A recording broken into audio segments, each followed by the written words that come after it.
Se me ha confiado en esta oportunidad un tema de singular importancia y que hace referencia a la propiedad agraria en la Constitución de 1991. Conforme lo voy a explicar en el desarrollo de mi intervención, pienso que es uno de los puntos neurálgicos que hay en este momento para desarrollar. Pues el día en que los gobiernos realmente se ocupen del campo colombiano, seguramente vamos a dar un paso hacia adelante en la armonización, en la defensa de los derechos y seguramente en apaciguar los ánimos. Colombia tiene una vocación agrícola por eminencia. No obstante, los gobiernos han hecho grandes esfuerzos, pero lamentablemente esos esfuerzos no se han visto reflejados en la realidad práctica.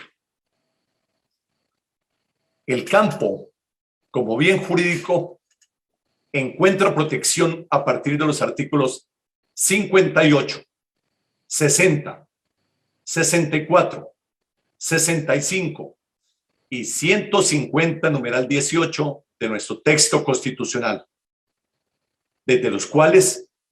se advierte el valor constitucional específico y privilegiado de la propiedad rural y del campesino propietario y poseedor. Particularmente, los artículos 64, 65 y 66 de la Carta Política tienen el carácter de ordenamientos programáticos que constituyen el fundamento de la acción del Estado para crear las condiciones necesarias que permitan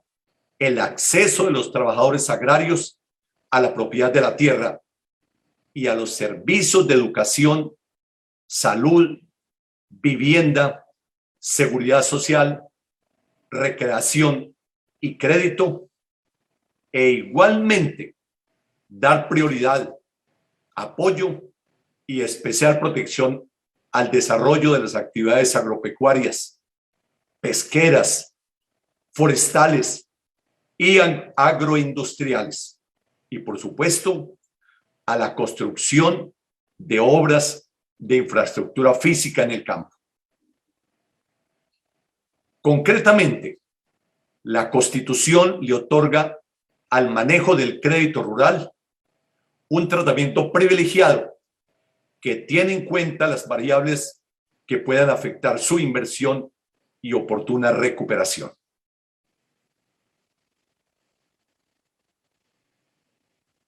El contenido normativo en cuestión entraña el diseño de una estrategia global del desarrollo rural que el constituyente configuró como un cometido estatal destinado a lograr el crecimiento del sector campesino y consecuencialmente un mejoramiento sustancial de la calidad de vida de la población rural. La importancia del desarrollo integral del país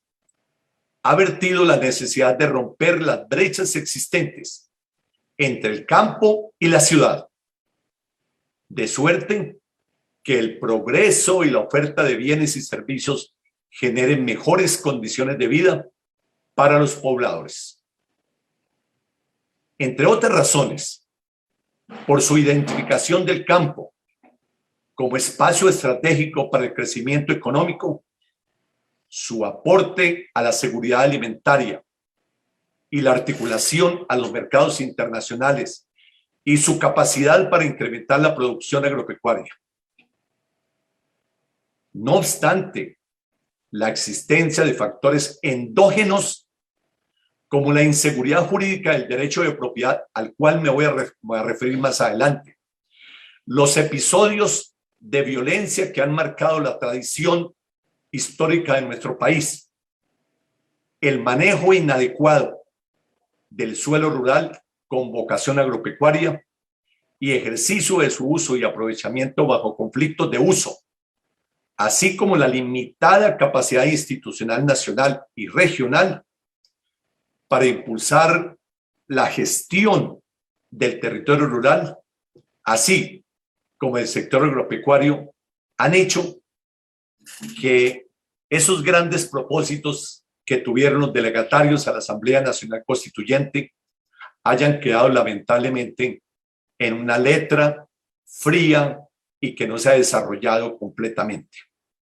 Todos estos fenómenos endógenos han hecho que hoy, lamentablemente, el campo colombiano no tenga el nivel ni la posición querida por los señores delegatarios a la Asamblea Nacional Constituyente de 1991. Es que si leemos el artículo 64 de la Constitución Política, es un artículo que no ha sido desarrollado por el legislador, ni ha habido una política estatal seria para volver los ojos al campo y así asegurar que toda esa cantidad de población rural no se desplace a las urbes y a las capitales a engrosar los cinturones de miseria. En el desarrollo de mi tesis doctoral sobre la justicia transicional civil, hemos encontrado que gran parte de toda esa marginalidad que encontramos en Bogotá,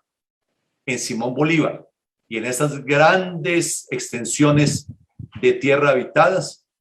un gran porcentaje, mayor del 90%, son de campesinos colombianos que les ha tocado que emigrar de la ciudad y dejar abandonados sus territorios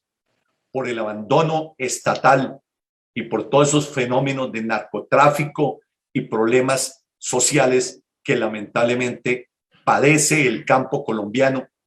no solamente antes de la Constitución, sino que se han acrecentado en las últimas 2 décadas por motivo de la violencia generalizada que vivió el país y que lamentablemente sigue arrollando el campo colombiano. El campo colombiano se nos está quedando solo. El campo colombiano se está envejeciendo. Es muy difícil ver ya en la población campesina gente joven, porque sus hijos, sus niñas, sus muchachos lamentablemente no tienen futuro y tienen que migrar a engrosar los cinturones de miseria de las grandes capitales. Ibagué, por supuesto, no ha sido ajeno a ese fenómeno, porque en la zona marginal un alto porcentaje de personas que lo habitan han sido desplazadas, víctimas de la violencia, y por más esfuerzos que ha hecho el gobierno nacional a través de la ley 1448 del 2011, conocida como la ley de restitución de tierras y la ley de víctimas, ese fenómeno se sigue sosteniendo y antes de disminuir continúa paralelo y yo diría que aumentando. Así va a ser muy difícil lograr una verdadera paz en Colombia. Reflejo de esos fenómenos señalados han dado lugar desde el punto de vista social a una contracción en la inversión en el campo. Ha habido destrucción del tejido social, ha habido desplazamiento, despojo de trabajadores rurales de las tierras poseídas, ocupadas o bajo dominio pleno. Ocupaciones en zonas estratégicas de interés ambiental, concentración de la propiedad o fenómenos de acumulación de bienes fiscales. Esto va totalmente en contravía del artículo 60 de la Constitución Política, al pregonar este artículo que la propiedad debe democratizarse, especialmente en el campo. Desde el punto de vista institucional, la baja capacidad de respuesta del Estado frente a las necesidades crecientes de política integral y ejecución armónica por parte de las instituciones del nivel nacional y local, la carencia de focalización de los recursos e inversiones y consecuente dispersión en su ejecución han traído consigo la desaceleración de los modelos de ocupación en el sector rural y la transhumancia a las ciudades y centros urbanos. Es que hoy el campesino colombiano no tiene la posibilidad y acceso a la seguridad social. Pregunto, destacados académicos y queridos estudiantes y comunidad que nos acompañan esta tarde, ¿conocen ustedes un campesino colombiano que haya logrado una pensión? Son unos cuantos campesinos que en este momento tienen acceso a una pensión en condiciones de dignidad. La mayoría de los campesinos, de los trabajadores del campo, hoy no tienen derecho a una pensión. A esa pensión tenemos nosotros derecho los citadinos. La gente en el campo no tiene esa posibilidad. Seguimos sin escuelas, seguimos sin centros de salud, seguimos sin bienestar, seguimos con unos créditos agropecuarios en donde difícilmente tiene acceso el campesino colombiano. La respuesta estatal, al identificar las circunstancias enunciadas, ha centrado sus esfuerzos en la consecución de la reforma agraria, centrada en la adjudicación de baldíos y bienes fiscales patrimoniales adjudicables, así como el subsidio otorgado a través de procesos de mercado asistido. Empero, la insuficiencia de la tierra per se para proyectar una mejora en las condiciones de vida y de los mercados agropecuarios por carecer de planificación e implementación de los proyectos productivos viables y sostenibles y de la convergencia de asistencia técnica, crédito, tecnología adecuada y un acompañamiento, no ha verificado la transformación del contexto socioeconómico y ha preservado el estatus que siempre lamentablemente ha tenido el campo en Colombia.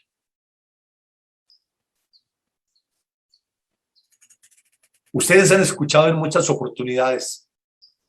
que el campesino colombiano, ese agricultor, sufre porque no existen unos precios de sustentación, porque hoy tienen unos precios y mañana el Estado no mantiene ese nivel de poder adquisitivo y muchas veces están a la baja, perdiéndose las cosechas de los campesinos,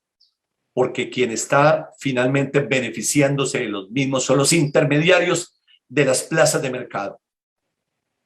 ¿Cuántos campesinos en Colombia han perdido sus cosechas por falta de vías, por los fletes elevados? Y cuando haciendo un gran esfuerzo llegan a los centros de acopio, son los intermediarios los que ponen los precios, siempre perjudicando al trabajador de la tierra, quiere decir que asume en últimas las responsabilidades bancarias y de créditos extralegales. Estas deficiencias en la administración de las tierras de la nación, pues no hay una identificación plena, no hay un inventario, no hay una gestión, un aprovechamiento para la transferencia, ha repercutido en un desarreglo y conflicto entre las entidades del Estado sobre su manejo, aprovechamiento y destino económico actual y potencial. No hay duda que existen y se han creado instituciones al amparo bajo la Constitución de 1991. El INCORA, que viene de atrás, el INCODER, la Agencia Nacional de Tierras, han hecho un gran esfuerzo, pero mientras que no exista un inventario real de lo que tenemos, es muy difícil que el Estado pueda llegar a todas esas zonas marginadas en los territorios rurales de Colombia. A partir de 4 fenómenos concretos, el Estado ha priorizado la intervención del campo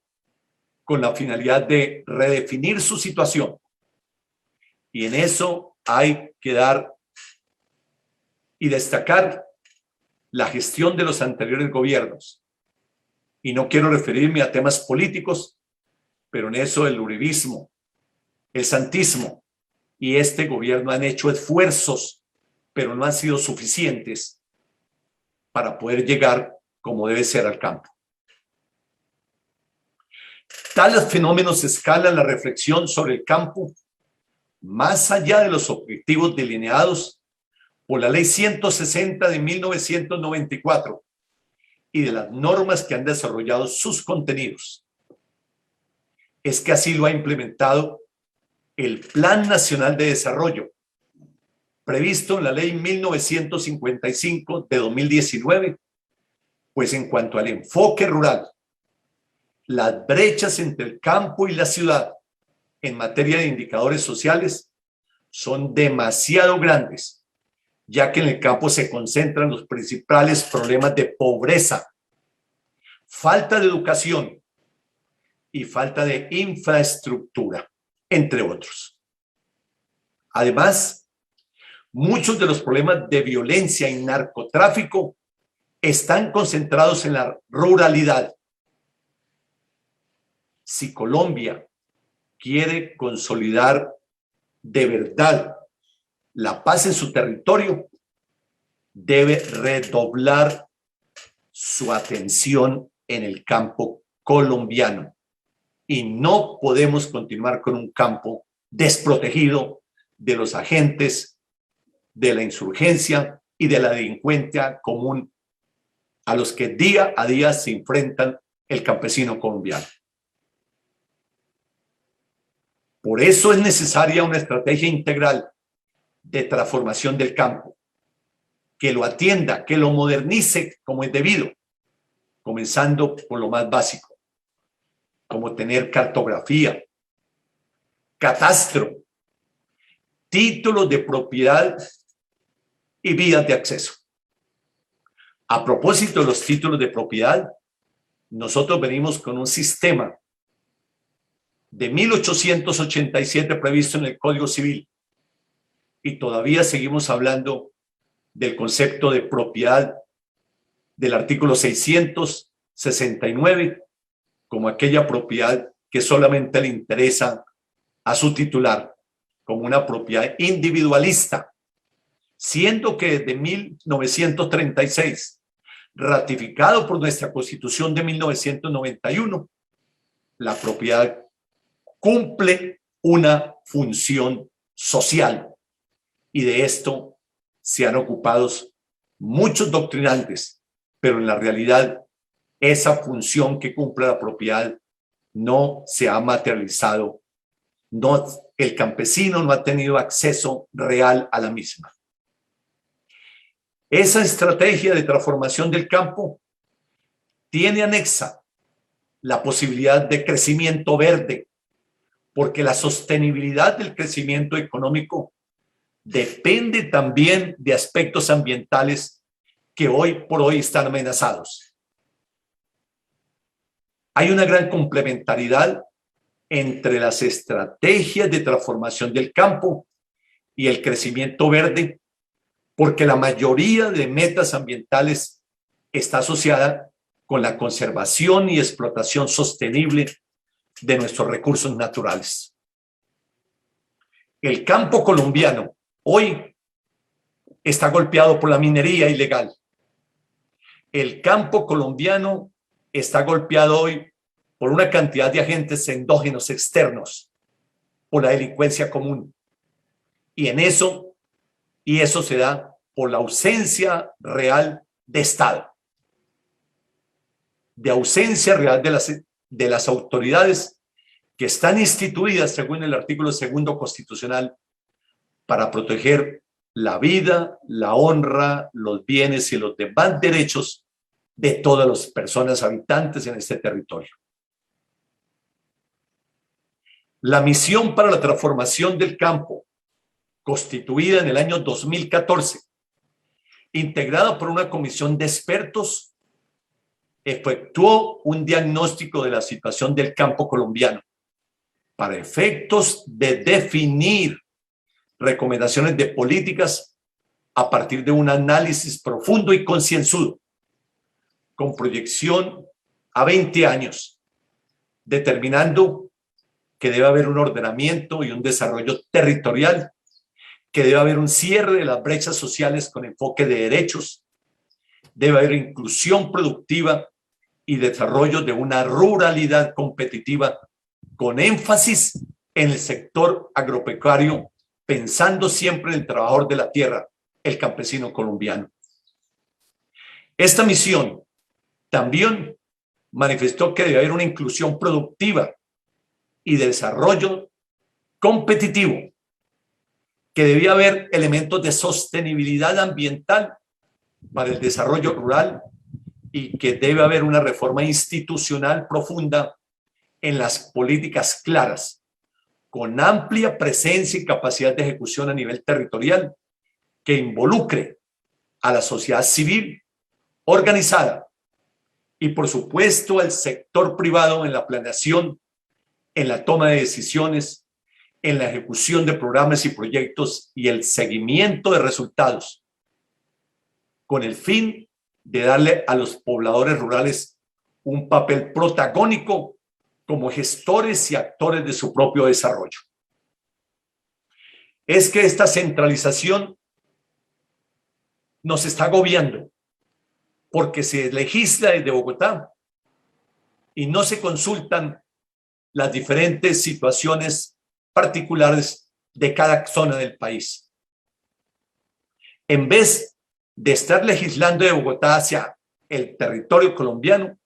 debería pensarse más en las regiones y con base en cada situación particular de cada zona conflictiva, debería legislarse a favor de ellos. Es que legislar desde Bogotá, es que legislar por personal directivo que nunca se han untado de campo, que no saben a qué huele el verde del campo, es muy difícil, porque las grandes decisiones deben partir desde los territorios hacia el gobierno nacional.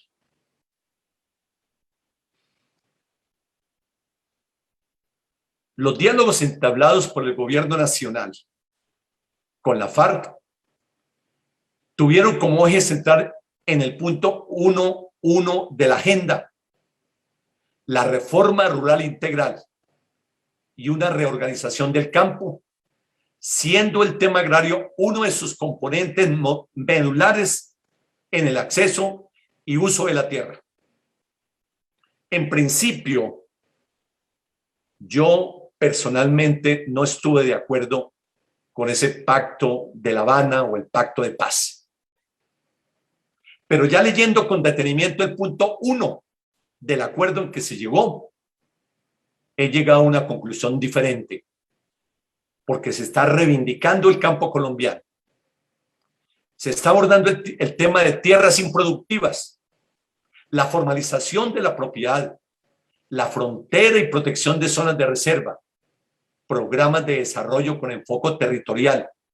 infraestructura y adecuación de tierras, desarrollo social del campo,